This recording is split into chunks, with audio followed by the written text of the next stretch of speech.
I'm Tony Ruiz of Gold Derby here with Julia Schlaepfer, who stars in 1923. And Julia, what I find so interesting about the character of Alex is that in many ways she kind of represents kind of the opposite of what we think of as like the quote unquote damsel in distress in a Western. She starts off as this very kind of independent, brassy person, but then turns out to need the help towards the end of the series and is seemingly in a much more conventional situation for the time. And I'm curious as to if that's one of the things that appealed to you about this particular character. Yeah, absolutely. I think her bravery and her spunk and gumption and, love for life was so exciting to me. And it was such a gift to play every day. But it's very true. I think, she's from this royal family and she starts out wanting this adventure and wanting this great love and to see the world. And then she finds out that maybe she's a bit naive to what that really means and the dangers that are out there. And so she really goes on this journey of kind of awakening and self-discovery. And she does need some help along the way, I think, when she realizes how scary the world is. But what is so amazing about her is that she takes everything, head on, and she doesn't shy away from it. And she's so eager to learn, and it scares her at times, and she's not afraid to be vulnerable in her strength. And I think that's so beautiful. And so crafting that and watching her discover her strength throughout this fear and this, vulnerability and being exposed to the world was a really special thing to play, and a special arc for her, definitely. And what is it about Spencer that you think just kind of draws her in? Hmm. I think Spencer represents everything that she isn't and that she's not surrounded by, and everything that she wants. I mean, even just the image of him sitting at that bar at the beginning, and he's dirty and he's bloody, and his shirt's buttoned down and he's chugging a whiskey, and she's there with all of her friends and her pastels, and she comes from this very charmed life, a very privileged life, and she's gotten to see the world. Of course, she's in Africa on her engagement trip, but in a very specific, curated way. And she's been sheltered from so much danger. And, even her brother is mentioned. He died in the war, and she's sheltered from all of that. This marriage for her probably since she's born, with Arthur. And so when she sees him, it's immediately like, oh my God, that's what I want. And when Spencer looks at her and says, death is the closest thing to being alive that I'll ever feel, I think it's just like this switch in her of like, oh my God, like that's what I want. And there's so much more out there for me. I think she's so smart and so modern for her age, for the 1920s. And I mean, she's even a modern woman in today's terms. She wants so much more for herself always. And I think that's so admirable and so brave. And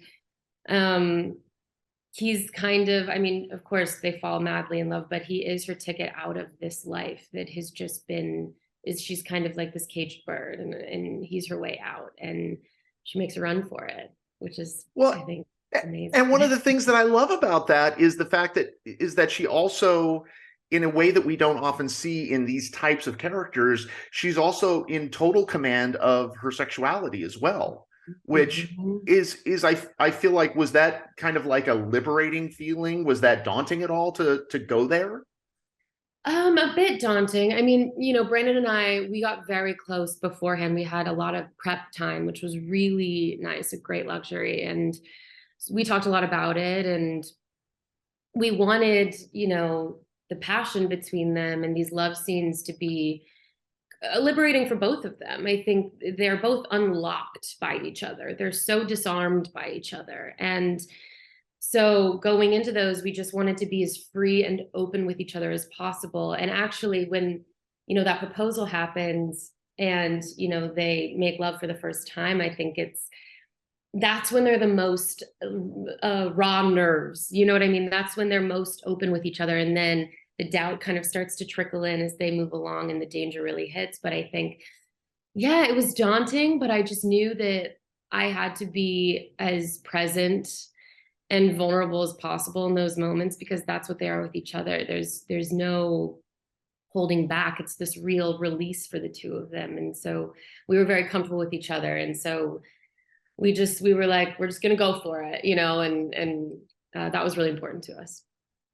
Well, and it's funny because I spoke to Brendan a couple of weeks ago, Yeah, and one of the things that he said was that, you know, the atmosphere that you guys were in, you know, the beaches and in South Africa, that it really kind of, I wouldn't say necessarily, you know, pushed you guys together, but it really made you guys kind of like lean on each other for support. absolutely. We were, I mean, it was like while we were filming, kind of felt like we were in this little secret world. Like it really, sometimes we'd forget that we were making a show of this scale, because it was just kind of our little secret. Because I mean, we only had each other. We were together the whole time, every single day for months. You know, we were flying 12 hours to Kenya on our day off. We were getting E. coli poisoning together and then had to film the next day. You know, we were tired and dirty and sick, and we had to rely on each other. And I think for both of us, helming this chunk of the story, you know, it was the first time both of us had the opportunity to helm a big chunk of a story like that. And that was not lost on us. And so, yeah, we were very, very there for each other, and really had to be. And it was, I mean, being in Africa and Malta, and you're in the big swim tank in Malta, and the water is freezing. And, you know, it honestly really aided our performances because we shot chronologically. So by the end of the shoot, when they're like truly fighting for their lives, we were also just like running on adrenaline, and, you know, had to get up every day and just go for it. And so it was really, I think, actually ended up being very helpful for the two of us, and relying on each other in the way that Spencer and Alex rely on each other was, you know, we'd go into the scenes and it felt so natural. It felt like a really natural progression for us. So You know, you mentioned the swim tank, which which Brandon had a lot of things to say about the swim sure. tank. I'm sure. But I'm curious, the famous thing with all Taylor Sheridan projects is Cowboy Camp. Mhm. But I hear you guys had a little extra kind of training Yeah. that you had to do.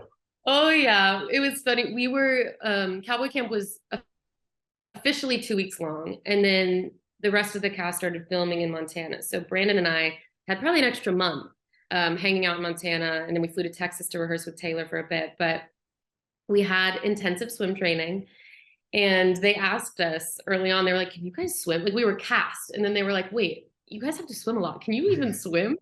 And we were both like, yes, we can. We're good swimmers. We're good swimmers. And they were like, all right, we're gonna do a swim test just to make sure. And they threw us in this pool and put us through, like, we thought it was going to be a couple laps, you know, just making sure we can tread water. They had us in there for an hour doing laps, doing dive drills. You know, I would sink to the bottom with weights and he'd have to come rescue me. And we were just wrecked by the end of it. And they were like, okay, we're putting you in swim training until you start filming because you need to get stronger, which was amazing. So every single day we were in the pool for a couple hours, and we'd start our morning, we'd go ride horses for the whole morning, and then they'd throw us in the pool and we'd swim for a few more hours, and then, you know, we went and we shot some weapons and guns and stuff like that. And it was, I mean, it was the greatest. It was such a luxury and a gift as an actor to have that time and those resources. And then Taylor brought us out and we rehearsed with him in Texas for a few days, and we got to ride his horses, which are like the best horses in the world, which was unreal. So yeah, we had a lot of training, and we really wanted to do our own stunts when we were in Africa. So we were very adamant about that. And so, you know, they put us through the ringer, which we really asked for. But yeah, we had a great time. We were bruised and bloody and exhausted by the end of it. But it was, I mean, that's what we wanted. It was the greatest thing in the world. Well, what's interesting to me is that the show, the first season ends with kind of this almost this grand kind of classic Mhm. dramatic moment of you two kind of parting ways, and him like saying that he's going to come find you, that you guys are going to be together again. It's so old fashioned and yet so like it fits so perfectly. Hmm. Yeah, Taylor, his writing is unbelievable. It's he has such a gift. He's able to write these grand kind of old Hollywood stories that do feel so timeless, while at the same time the intimate human moments feel so real and modern. And I think that's why audiences really are drawn to his stories, because everybody sees these stories and what these characters are going through, and they can relate, and they also want that. Everybody wants that kind of love where you're screaming over the side of the ship being like, I'll find you. Everybody Yeah. wants that love where you run to the end of the hill to hop in a car with a stranger because you just can't be apart from them. So he writes these stories that are very timeless, and to get that old Hollywood glamour and feel as well is so much fun. And yeah, it's a special kind of story. I'm curious what your kind of your history with the Western is. Do you remember having these particular memories of particular Westerns that you were exposed to early on? I wasn't. I really wasn't. I loved horses, and growing up, I spent a lot of time in Colorado, and so I would ride horses a bit. And my parents both were around horses on farms growing up themselves, and so it was just kind of in my world. And I would beg my parents to move me to the mountains as a child all the time. I wanted to be in rodeos so badly. So that was really my tie to it. It was always my dream to like have a horse and own a ranch and be a cowgirl. And so to get to play cowgirl a little bit and be in this Western, he's bringing back the Western, and it's so cool. It's kind of like the merging of my dreams, acting and then cowgirl. And so it's been incredible. He's bringing back the Western, but he's also kind of, I think, redefining Mhm. the archetypes in the Western. Both on the male side and the women's side. You look at Alex, and you look at Kara, played by Helen Mirren, Mhm. and even Tiana. Mhm. All of the women; these are not your stock Western No. characters. Mhm. No, no, not at all. He writes these incredibly grounded women in his scripts. And I really, I've said this to Taylor and a bunch of times, but I really do believe that the women are the backbone of his stories. They are there together. They're strong. And while we were filming, it was very important to me that Alex was never too much of a damsel in distress. And so, when we were filming those swimming scenes, it was written that Spencer kind of comes out and brings her back to the boat. And I was like, she can swim. She grew up in a royal family. I She's worked hard for this. no, but but British royalty, during that time, the women would, have swim training. They'd be able to ride horses. They'd be able to, they'd be trained in archery. And our director, Ben Richardson, is British. And so we talked a lot about that because he was like, she's capable. She really is. And so, in moments where I felt a little bit like, this doesn't feel right. We're not dipping our toes into that. She's not incapable. So I'd really fight for those moments because I wanted her to be capable. She is. And so I was like, she is swimming back to that boat on her own. And even before take, sometimes I'd be like, Brandon, don't grab me on this one, because I'd be like, she's climbing up this boat by herself. But he writes those women, and he writes these characters, and the Dutton women are so strong. And I think that's why Spencer's also so drawn to Alexandra, because much like Kara, and much like all of the Dutton women you see in all of the iterations, she has this fire, and she has this gumption. And I think she's constantly pushing Spencer to be vulnerable, which is, the reason he opens a letter, is the reason they're going home. And I think she's really good for him in that way. And yeah, they're very capable women. You made the point about all the iterations of the Dutton women, and I'm curious if you ever consciously or even found yourself subconsciously kind of like pulling things from like the different versions of the Dutton women we've seen, whether it's Faith or Helen or Kelly Riley or anything like that. Kelly Riley, I love Kelly Riley and I love Beth. And so that was always kind of in the back of my mind. Um, just the way that she takes no prisoners. She's no bullshit. She says what she means. And so, when Alexander's going off on these monologues and Spencer's just kind of standing there being like, what are you saying? I was really like the kind of part of her that digs her heels in a little bit. That was in the back of my mind, for sure. She was the big one, but all of them, I mean, Faith as well. She's just like, she is such a force. And Elsa, and I think Elsa was ever present on our set because Spencer was actually the knife that he was holding for the entire show was Elsa's knife in 1883. And that was really important to Brandon, I know, as well. And so, keeping her in mind and kind of honoring that that's his sister. We were constantly talking about the inner workings of the Dutton family, past and present.